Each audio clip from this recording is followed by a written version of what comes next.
बहनों को भी हार्दिक नमन है। अभी हम सब लोग बड़ी पुरानी सलाह को सुन रहे थे जो लगभग 9 लाख वर्षों की है। भगवान पुरुषोत्तम राम का अवतरण त्रेता युग में हुआ था और हम सब लोग अभी कलयुग में हैं। ये कलयुग और त्रेता युग के बीच में था द्वापर युग, जो 8,64,000 वर्ष कहते हैं बीत गए।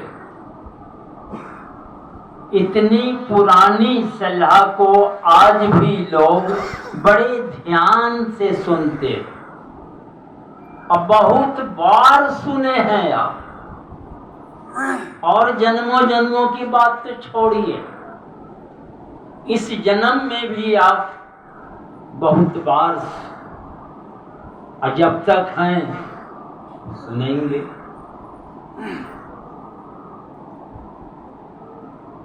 तो भगवान पुरुषोत्तम राम एक बैठक की व्यवस्था की। कोई भी बैठक होती है किस लिए? कुछ समस्याओं के समाधान के लिए। क्या समस्या थी जो भगवान बुलाए? उस सभा में विद्वत ब्राह्मण गण भी हैं, साधु संत हैं, प्रजागण हैं और भगवान खड़े होकर के समस्या को रखते हैं। क्या है समस्या? जौन परिलोक और यहाँ दोनों जगह की बात कर रहे कि जब तक संसार में हो यहाँ भी सुख पूर्वक रह सको, आई संसार से जब विदा हो जाओगे, मर के चले जाओगे, जहां जाओगे वहां भी सुखी पूर्वक रह सको। यानी दोनों जगह सुख पूर्वक रह सको, ये भगवान खड़े होकर कह रहे हैं। किनको कह रहे? वहां लोग जो उपस्थित थे। इसका क्या अर्थ हुआ? अगर सब लोग सुखी संपन्न होते, किसी प्रकार का दुख नहीं हो व्याप्त रहा हो, जैसे यहाँ जितने लोग हैं सब चंगे हों, स्वस्थ हों, कोई बीमारी नहीं हुई हो, हम कहने लग जाएं एक इंजेक्शन ले लो, 1-2 कैप्सूल टेबलेट खा लो, ठीक हो जाओ, तो आप सोचने लगेंगे कि बाबा क्या कह रहे हैं, हम लोग तो स्वस्थ हैं, कोई बीमारी है ही नहीं, एक आध इंजेक्शन ले लो, कैप्सूल ले लो, टेबलेट खा लो, ठीक हो जाओगे। ये कैसी बात है? जब सब लोग चंगे बैठे हुए, किसी को कोई बीमारी नहीं हो, तो लोग तो सोचने लगे बाबा क्या बोलने, लगता है बाबा की भी चौगुन्नी घिसक गई।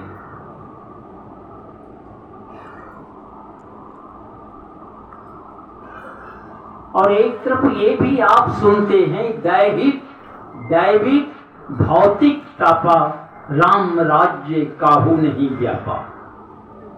भगवान पुरुषोत्तम राम के राजत्व काल में ये तीनों प्रकार के दुख नहीं व्यापते। ये भी आश्चर्य की बात। यहाँ कहा जाता है जन्म दुखम, जन्म ही दुख है, जन्म लेना और मर जाना। तो क्या त्रेता युग में जन्म नहीं होता था तो इतने लोग कहां से आ गए? हम मरते नहीं थे क्या? ये जन्म और मरण इस दुनिया में सबसे बड़ा दुख हमारे गुरु महाराज कहते आवा गमन सम दुख दूजा है नहीं जग में कोई। इसके निवारण के लिए, इस दुख को हटाने के लिए कौन हटाएंगे?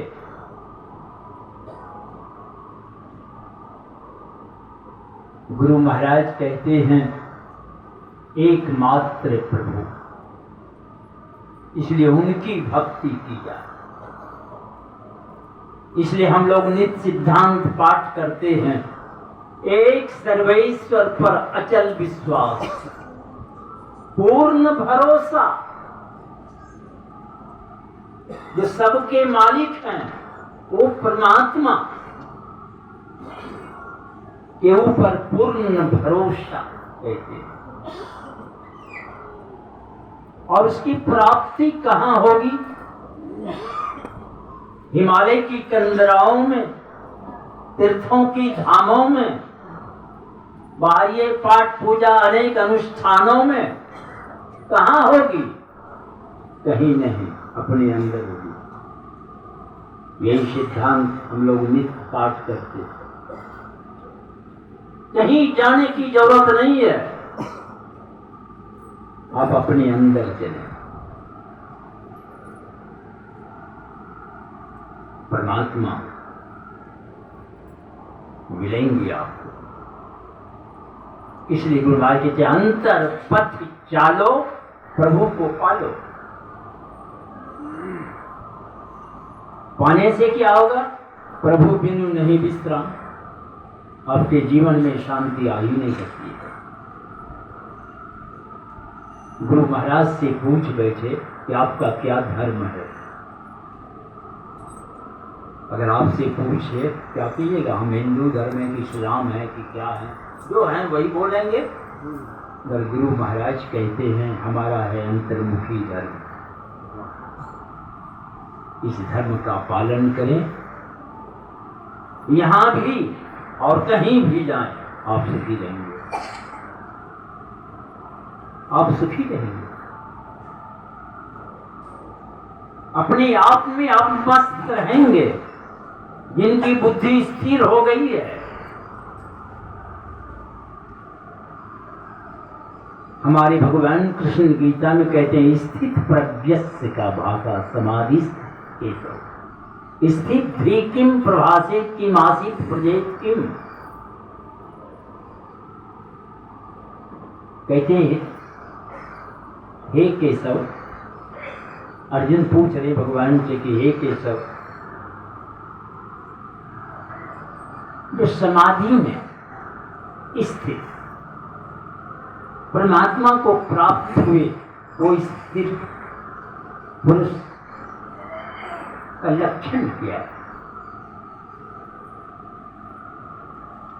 जो समाधि में प्रवेश कर गए, परमात्मा को प्राप्त कर गए, ऐसे लोग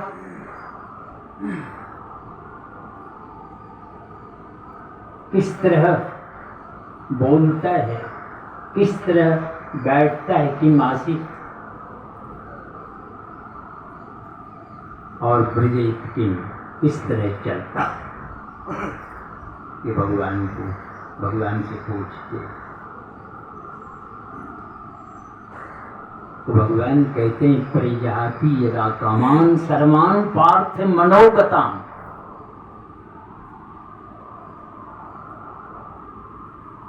आत्मन्य आत्मन, भगवान कह रहे हैं कि हे अर्जुन, जिस काल में यह पुरुष मन में स्थित संपूर्ण कामनाओं को भली भांति याद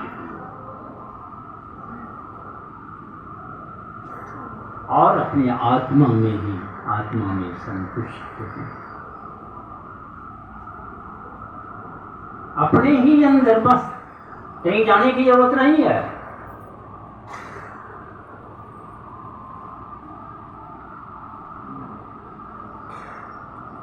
तो समस्या देख लीजिए, 9 लाख वर्ष उस समय भी लोग दुखी हैं। तब तो भगवान कह रहे हैं कि दोनों जगह अगर सुखी रहना चाहते हो तो मेरी बात को सुनी मम हृदय में धारण कर लो, कहते हैं। सुनी मम वचन हृदय दृढ़ गहु, मेरी बात को हृदय में धारण कर लो।